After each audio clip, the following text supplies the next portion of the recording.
Hello students, कैसे हैं आप सब। तो आज हम बात करते हैं chapter number 3 admission of a partner में। नेक्स्ट क्वेश्चन नंबर 14 और बी पार्ट। 14 क्वेश्चन का बी पार्ट क्या कहता है कि a and b are partners sharing profit in the ratio of 5:3। C is admitted to the partnership for 1/4 share. कि a और B दो पार्टनर हैं, थर्ड पार्टनर सी है जो उसको एडमिट कर लिया। Share of future profits, calculate the new ratio. अब यहाँ पर आपको न्यू रेशो भी निकालनी है और एंड द सेक्रीफाइसिंग रेशो। तो दोनों रेशो आपने निकालनी है, न्यू रेशो भी और सेक्रीफाइस रेशो भी। तो पहले तो क्वेश्चन की जो इक्वेशन है उसको राइट डाउन करो। ए और बी 5:3, सी एडमिट हो जाता है यहाँ पर 1/4 शेयर। तो न्यू रेशो निकालनी है आपने। न्यू रेशो के लिए पहले तो ये देखो कि ये कहना क्या चाहता है। यहाँ पर क्वेश्चन में आपको ये बोला गया है क्या, जो सी न्यू पार्टनर उसने ए से कितना लिया, बी से कितना लिया, कुछ भी नहीं बोला है आपको। अगर क्वेश्चन में न्यू पार्टनर किसी से कोई भी शेयर नहीं ले रहा है तो झमाझम गदागद क्वेश्चन चलेगा। और उसमें हमने करना क्या है, सिर्फ और सिर्फ सिंपल केस है और कुछ भी नहीं है। 2 मिनट का काम है और क्वेश्चन खत्म। क्लियर। तो सिंपल केस के अकॉर्डिंग आपने इस क्वेश्चन को सॉल्व करना है। तो यहाँ पर आपने करना क्या है, वीडियो के साथ लास्ट तक बने रहें। तो यहाँ आप लिखोगे लेट नेट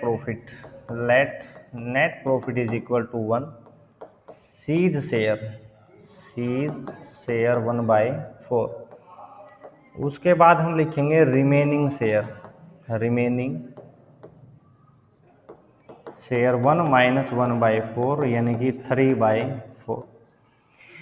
ये जो 3/4 शेयर है ये किस किस का शेयर है, ए और बी का। ए और बी का कैसे है, क्योंकि टोटल कितना है 1, उसमें से किसको माइनस कर दिया, सी को। तो किसका बच जाता है, ए और बी का बच जाता है।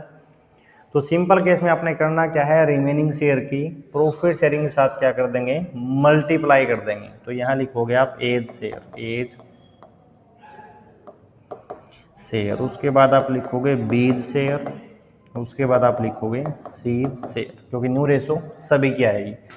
ये जो शेयर है ये 3/4 और यहाँ पर 1/4 ही आएगा। जो रिमेनिंग शेयर है वो किसका है, ए और बी का। तो ए का शेयर कितना है 5/8, 3/8। तो यहाँ पर आएगा जी आपका 15/32 आएगा 9/32। तो न्यू रेशो जो हमारी आती है वो क्या आती है जी, ए बी और सी। 15/32, 9/32 और 1/4। तो एलसीएम आ जाएगा यहाँ पर 32। तो 15:9:8 ये हमारी कौन सी रेशो आ जाती है, न्यू रेशो हमारी यहाँ पर आ जाती है।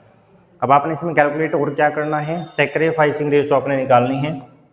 तो सैक्रिफाइसिंग रेशो का फॉर्मूला क्या है, sacrifice ratio is equal to old ratio minus new ratio. Old ratio minus new ratio, ये हमारा सैक्रिफाइस रेशो का फॉर्मूला है। सैक्रिफाइस रेशो को निकालने से पहले मैं आपको बता देता हूं कि इस क्वेश्चन में सैक्रिफाइस रेशो क्या आएगी। तो ये क्वेश्चन जो है ना ये सिंपल केस है, और सिंपल केस में कौन सा केस है ये, सिंपल केस। और सिंपल केस में सैक्रिफाइस वही आएगी जो ओल्ड प्रॉफिट शेयरिंग रेशो है, जो ओल्ड पार्टनर की ओल्ड रेशो है ना, वही सैक्रिफाइस रेशो आएगी बेटा जी। तो इस बात को ध्यान रखना, ये एक ट्रिक है। अगर आप एग्जाम में बैठे हैं और वहाँ पर कन्फ्यूज हो जाते हैं कि इसकी सैक्रिफाइस क्या आएगी, तो कन्फ्यूज होने की कोई ज़रूरत नहीं है, आपको कोई आवश्यकता नहीं है। तो यहाँ पर निकाल के दिखाएंगे हम ए और बी।